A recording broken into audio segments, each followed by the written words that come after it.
when there's a flare-up, really, you know, even managing the flare-up, it's kind of like EBV by that point in time in the body is at such a high rate in the body and at the level of brain structures. So a reactivation or a flare-up is really just a sign that you have EBV to such a high level.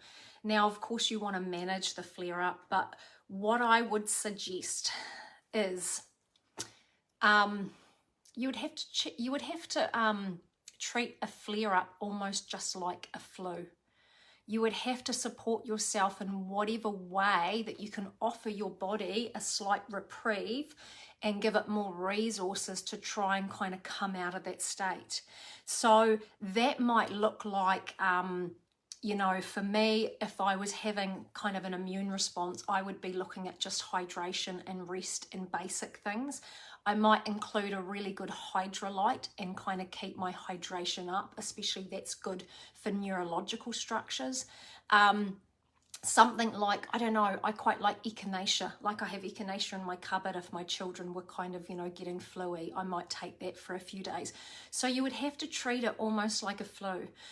One thing I don't think people kind of understand if they're not feeling well, you want to kind of free up as much space neurologically so your neurological structures almost have the support to help, you know, they're like the master control in the body. So you want to support your brain structures.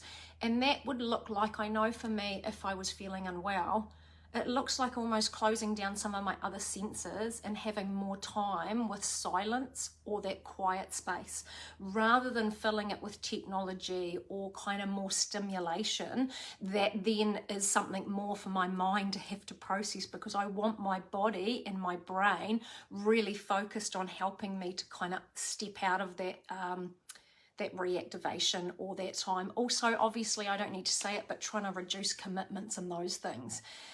But it's almost like you're just in damage control by that stage. And one thing I would say about reactivations for people is I would be saying, did you notice what happened before it?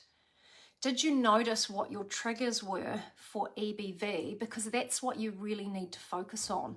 So they can be different. Maybe it was some other immune threat that pushed you over the edge. Maybe it was like another virus. Obviously, a well-functioning immune system does help to support you from getting things like that, but at times of the year, we can't really help when things like that will come up. So again, if that's the case, I would just have to be giving my body time to get over it. But if the reactivation occurred via a stressful event, did I notice what that trigger was? Is there a theme in my life that triggers me? Maybe it is just simply the pressure of being too overcommitted and overworked. That's a different story. But people can have like emotional triggers. They can have situational things that a situation presents this emotional intensity for them, and it almost triggers their past trauma or their past beliefs, and that is the catalyst of what is the build up for that reactivation. So it's almost like there's a bigger picture to somebody's you know, those ongoing kind of flare-ups or reactivation.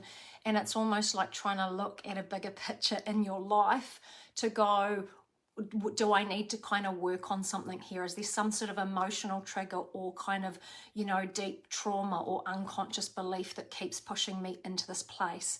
The thing is, it can be hard for me to offer this advice because I don't know someone's life. When I go to heal EBV, I'm not doing it with supplementation. I work at levels higher than that.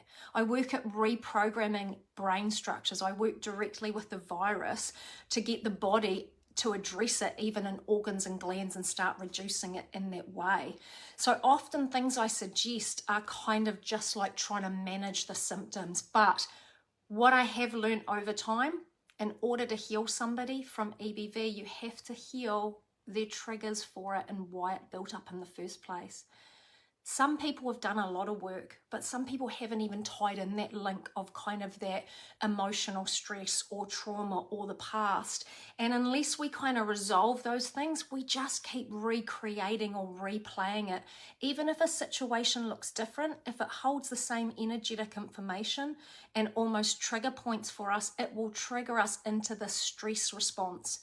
With EBV feeds off stress responses, so you have to be able to be more in control of them. It is a wee bit tricky because a lot of stress responses are an unconscious kind of response. We don't even realize often how much baggage we're carrying. I know for me, if people in my family are unwell, especially if it was maybe another viral overload, I quite like colloidal silver. I'll have that in the cupboard and just kind of give my kids some of that. But it's kind of really going back to basics, and just, I guess, sort of finding what supports work for you. Hydration, rest, sleep, all of those kind of basics. But even like there's some beautiful movement kind of practices that you can do, like there's one called Qigong, which kind of encompasses energetic flow in the body and kind of just getting your body moving without putting more stress on it. So that would kind of be my answer around, how to manage the flare up and things like that. But often there's a bigger picture going on as well.